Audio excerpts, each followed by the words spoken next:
الحمدللہ رب العالمین وصلی اللہ وسلم علی اشرف الانبیاء والمرسلین محمد وعلی آلہ واصحابہ ومن تبعہم بإحسان الی یوم الدین اشہد ان لا الہ الا اللہ وحدہ لا شریک لہ واشہد ان محمدا عبدہ ورسولہ وبعد۔ اللہ رب العزت نے مسلم جماعت کی تربیت کرتے ہوئے اس صورت کے اندر اس کا اہتمام فرمایا ہے کہ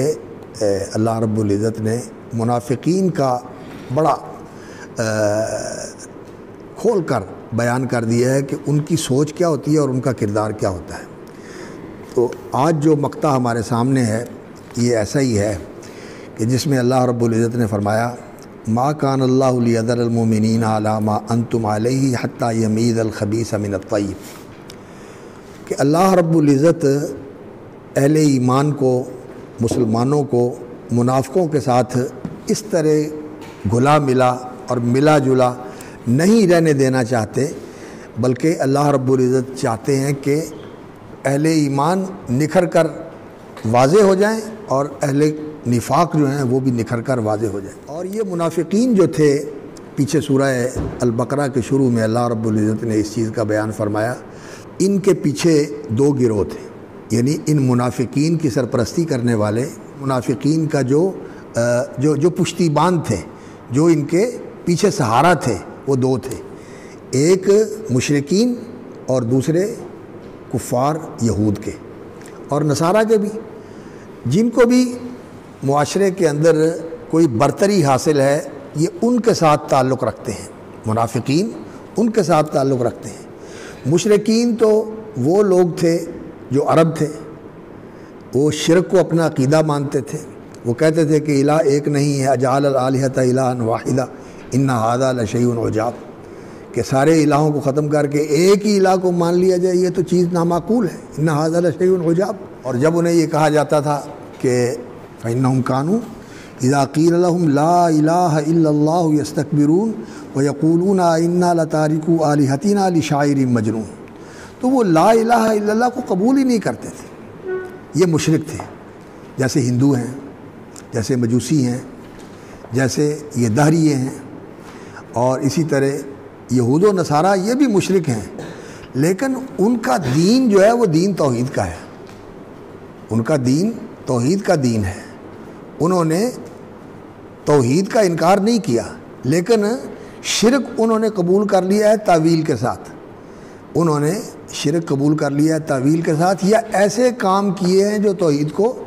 باطل کر دیتے ہیں، توحید کی نفی کر دیتے ہیں۔ لا الہ الا اللہ جو ہے اس کی شروط اور اس کے نواقض کو جاننا اور سمجھنا بہت ضروری ہے۔ یہ بار بار انسان کو تکرار کر کے ان کا استحضار اور ان کا اقرار اور ان کا اثبات اور ترسیخ اپنے ذہن اور فکر میں اور اپنے قلب اور روح میں انسان کو کرتے رہنا چاہیے، تاکہ لا الہ الا اللہ انسان کا مضبوط رہے، اور لا الہ الا اللہ جو ہے یہ انسان کے رگ و ریشے میں اور اس کے روئیں روئیں اور اس کے جسم کے ذرے ذرے کے اندر اتر جائے۔ پھر لا تشرک باللہ وان قتلت او حرقت، یہ بات انسان کی ہو جائے کہ انسان نے اللہ کے ساتھ شرک نہیں کرنا، بے شک اس کا قیمہ بنا دیا جائے، اس کے ٹکڑے ٹکڑے کر دیے جائیں، یا اس کو جلا کے راکھ بنا دیا جائے، پھر بھی وہ شرک کرنے کے لیے تیار نہ ہو۔ یہ توحید ایسی چیز ہے۔ تو مشرک جو تھے یہ تو شرک ان کا عقیدہ تھا، اور یہ یہودی اور عیسائی ہیں یہ شرک کرتے ہیں، جیسا کہ اللہ رب العزت نے ان کے بارے میں فرمایا وما امروا الا لیعبدوا الہا واحدا لا الہ الا هو سبحانہ وتعالی عما یشرکون، کہ سبحانہ عما یشرکون، وتعالی بھی ہے، اب سبحانہ عما یشرکون، تو یہ اللہ کے ساتھ شرک کرتے ہیں، لیکن ان کا شرک جو ہے یہ توحید کے تقاضوں کو پامال کرتے ہیں، توحید کے تقاضوں کو توڑتے ہیں، اس کے تقاضے پورے نہیں کرتے، اس وجہ سے ان کا شرک ہے۔ لیکن وہ تو اللہ کے ساتھ اور الہ بناتے ہیں، اور یہ مانتے ہیں کہ یہ الہ اللہ کے بنائے ہوئے ہیں، اللہ شریکن ہوا لک تملک ہوا ما بلک۔ تو اس طرح کا جو شرک ہے یہ ان مشرکین کا عقیدہ ہے، اس لیے قرآن نے ان کے لیے مشرکین کا لفظ استعمال کیا، اور ان کو اہل کتاب کہا، اور ان کے لیے بھی شرک کا اثبات کیا کہ یہ بھی مشرک ہے۔ اور منافقین جو ہیں ان کی یہ کوشش رہی ہے کہ یہ جو بالادست طبقہ ہے اس کے ساتھ بنا کے رکھے۔ تو جب مسلمانوں کو اللہ رب العزت نے غلبہ عطا فرمایا تو انہوں نے پھر ان کے ساتھ بھی سازگار ماحول اپنایا کہ ان کے ساتھ بھی بنا کے رکھے تاکہ ادھر سے بھی کوئی فائدہ اگر آتا ہے تو وہ اسے محروم نہ ہو۔ اور یہودی ان کی علمی سرپرستی کر رہے تھے، اور مشرکین چونکہ اکثریت کے اندر تھے، وہاں سے ان کو یہ مفاد تھا کہ ان کے ساتھ اگر ہمارا تعلق ہے تو اس سے بہت سارے مفادات انسان کو ملتے ہیں۔ اکثریت کے ساتھ انسان کو بنا کے رکھنی چاہیے، ان سے بگاڑنی نہیں چاہیے۔ اور جو اہل علم تھے یہ یہود و نصارہ تھے، ان کے ساتھ بھی بنا کے رکھنا چاہتے تھے۔ تو علمی سرپرستی ان کی اہل کتاب کرتے تھے، اور مادی سرپرستی ان کی یہ مشرکین کرتے تھے۔ ان کے ساتھ بھی تعلق تھا، ان کے ساتھ بھی تعلق تھا، اور مسلمانوں کے ساتھ بھی ان کا تعلق تھا۔ آ کر یہ کہتے تھے بلکہ بہت زیادہ بات بنا کر کہتے تھے کہ ہم تمہارے ساتھ ہیں، اور ہم بڑے وفادار ہیں، اور ہم بڑے خیر خواہ ہیں، اور ہم ایسے ہیں، ہم ایسے ہیں۔ اور اگر ہمارا ان کے ساتھ کوئی تعلق بھی ہے تو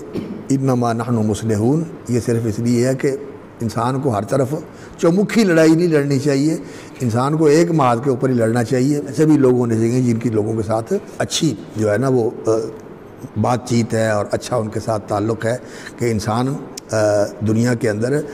لڑ کے نہیں چل سکتا، انسان کو سازگار ماحول میں ہی چلنا پڑتا ہے۔ انا نحن مصلحون لا تفسدوا فی الارض قالوا انما نحن مصلحون،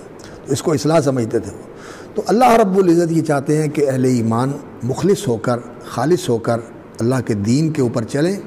اور اللہ رب العزت کی رضا کو اپنا مطلوب و مقصود بنائیں، اور اللہ رب العزت کی مدد ان کے شامل حال ہو تو پھر اللہ رب العزت کی مدد کے ساتھ ان کو کسی چیز کی ضرورت نہیں، کسی سہارے کی ضرورت نہیں ہوتی۔ تو اللہ رب العزت نے یہاں یہی فرمایا، ما کان اللہ لیذر المؤمنین علی ما انتم علیہ۔ تو میں عرض کر رہا تھا کہ وہ سورہ بقرہ کے شروع میں ان الذین کفروا کا ذکر فرمایا، پھر ومن الناس من یقول آمنا باللہ وبالیوم الآخر وما هم بمؤمنین کا ذکر فرمایا، اور اس میں یہودی بھی آتے ہیں اور منافق بھی آتے ہیں۔ یہودی بھی یہ کہتے تھے کہ ہم ایمان رکھتے ہیں، ہمیں کس ایمان کی دعوت دیتے ہیں، ہم تو نبیوں کو مانتے ہیں، اور یہ منافق بھی ایسے ہی تھے۔ اور ان منافقوں کو یہودیوں نے ہی اس راستے کے اوپر لگایا ہوا تھا، اور یہی ان کے ساتھ زیادہ جو ہے نا میل جول رکھتے تھے، اور ان کے قلوب و اذہان میں ایسے شبہات پیدا کرتے تھے جس سے وہ دین اسلام کے بارے میں شک و شبے کے اندر مبتلا ہوتے تھے۔ اور وہ مدینے کے اندر رہنے والے تھے، اور وہی ان کے پشتیبان بھی تھے، اور یہ بھی ان کو اپنی محبت اور اپنی مودت کا یقین دلاتے تھے۔ الم تر الذین تولوا قوما غضب اللہ علیہم ما هم منکم ولا منهم یحلفون الکذب وهم یعلمون۔ ہاں کیسے ایسے ہی ہے نا سورہ حشر میں، اور یہ کہتے ہیں لئن قوتلتم لننصرنکم۔ الم تر الذین نافقوا یقولون لاخوانهم الذین کفروا من اہل الکتاب لئن اخرجتم لنخرجن معکم ولا نطیع فیکم احدا ابدا وان قوتلتم لننصرنکم واللہ یشہد انہم لکاذبون۔ لئن قوتلوا لا ینصرونہم وَلَئِن نَصَرُوهُمْ لَيُوَلُّونَ الْأَدْبَارَ ثُمَّ لَا يُنصَرُونَ لَأَنتُمْ أَشَدُّ رَهْبَةً۔ تو یہ یہودیوں کے ساتھ بہت زیادہ ان کا تعلق تھا، جیسا کہ قرآن مجید میں اللہ رب العزت نے یہ فرمایا۔ اور وہی یہ ہوتے نا طاغوت تھے جن کے ساتھ ان کا تعلق تھا، حَكَمُوا إِلَى الطَّاغُوتِ وَقَدْ أُمِرُوا أَن يَكْفُرُوا بِهِ۔ یہ طاغوت وہی تھے جو اللہ کے دین کے خلاف، رسول اکرم صلی اللہ علیہ وسلم کے خلاف فیصلے کرتے تھے، حکم چلاتے تھے، یہ ان کے ساتھ جا کے تعلق رکھتے تھے۔ تو اللہ رب العزت کی یہ حکمت ہے، اور اللہ رب العزت کی یہ رحمت ہے کہ اللہ رب العزت نکھارنا چاہتے ہیں۔ ما کان اللہ لیذر المؤمنین علی ما انتم علیہ حتی یمیز الخبیث من الطیب۔ اللہ تعالیٰ پاک کو ناپاک سے، اچھے کو برے سے اللہ رب العزت نکھار دینا چاہتے ہیں۔ یمیز الخبیث من الطیب، اس خبیث کو نتھار کر اور اللہ رب العزت اس کو چھانٹ کر طیب سے الگ کر دینا چاہتے ہیں کہ اس کے ساتھ ملا جلا نہ رہے۔ المنافق من المخلص بالوحی او بالتکالیف لا تذعن لها الا الخلص کما میز یوم احد۔ اور یہ جو تمییز ہوتی ہے یا تو یہ وحی کے ذریعے ہوتی ہے کہ اللہ رب العزت ویسے ہی بتا دے کہ یہ کھوٹا ہے، یہ کھوٹا ہے، یہ کھوٹا ہے، یہ کھوٹا ہے، نشاندہی کر دے۔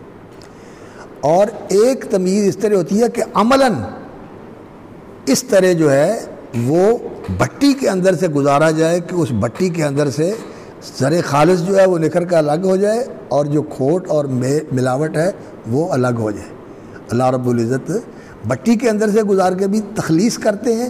اور وہی کے ذریعے بھی اللہ رب العزت اعلام فرما دیتے ہیں۔ تو کچھ لوگوں کے بارے میں رسول اکرم صلی اللہ علیہ وسلم کو ویسے بتا دیا گیا کہ یہ لوگ منافق ہیں، اور عام مسلمانوں کو بتانے کے لیے سب کو تو وحی کے ذریعے نہیں بتایا جا سکتا، وحی تو اللہ رب العزت کی رسولوں پر ہی آتی ہے، نبیوں پر ہی آتی ہے۔ تو اللہ رب العزت نے اس کے لیے پھر عام اہل ایمان کو پتہ چل جائے کہ یہ ایسا ہے، اور پھر ان کی صفات اور ان کی سیرت اور ان کا کردار یہ اللہ رب العزت نے قرآن مجید میں بیان فرمایا ہے۔ اور نفاق اور صفات المنافقین اور اعمال النفاق، نفاق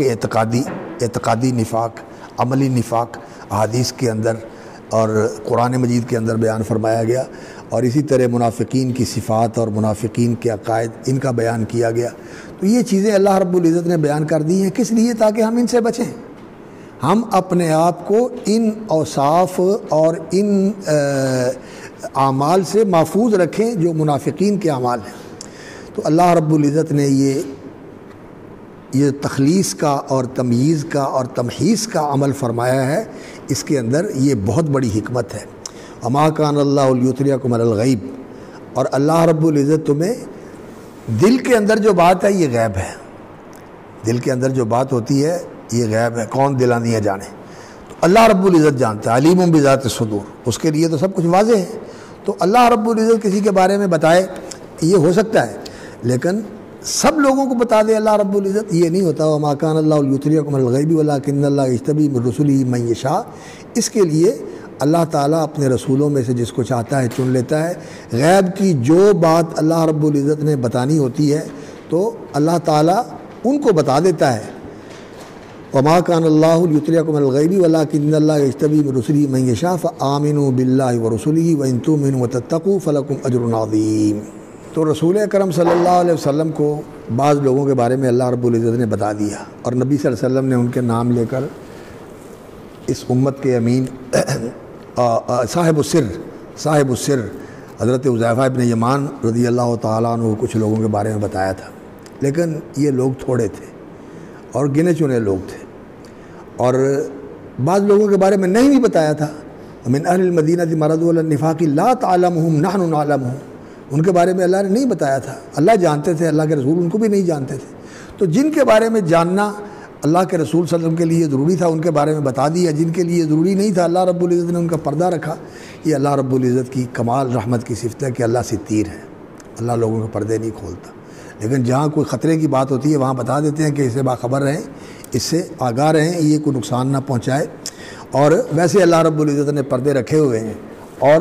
پردے کھولنے کا دن جو ہے وہ آخرت میں آنے والا یوم تبلی السرائر، جس دن ہر چھپی چیز جو ہے وہ آشکار ہو جائے گی، ہر راز جو ہے وہ سامنے آ جائے گا، وہ دن اللہ رب العزت نے رکھا ہوا ہے۔ تو وَلَٰكِنَّ اللَّهَ يَجْتَبِي مِن رُّسُلِهِ مَن يَشَاءُ فَآمِنُوا بِاللَّهِ وَرُسُلِهِ، تو اللہ پر ایمان لاؤ اور اللہ کے رسولوں پر ایمان لاؤ۔ وَإِن تُؤْمِنُوا وَتَتَّقُوا فَلَكُمْ أَجْرٌ عَظِيمٌ۔ تو یہاں اللہ رب العزت نے یہ حکمت بیان فرمائی اس احد کے حالات کی، اور اس میں جو کچھ واقعات پیش آئے، جو مسلمانوں کو زحمت اٹھانی پڑی اور بڑی قربانی دینی پڑی، اس کے پس منظر میں یہ حکمت ہے۔ جیسے پہلے اللہ رب العزت نے فرمایا وَيَتَّخِذَ مِنكُمْ شُهَدَاءَ وَيَمْحَقَ الْكَافِرِينَ وَلِيُمَحِّصَ اللَّهُ الَّذِينَ آمَنُوا، اور اسی طرح یہ لِيَمِيزَ الْخَبِيثَ مِنَ الطَّيِّبِ، یہ اس کی حکمتوں کی طرف اشارہ فرمایا ہے۔ وَإِن تُؤْمِنُوا وَتَتَّقُوا فَلَكُمْ أَجْرٌ عَظِيمٌ۔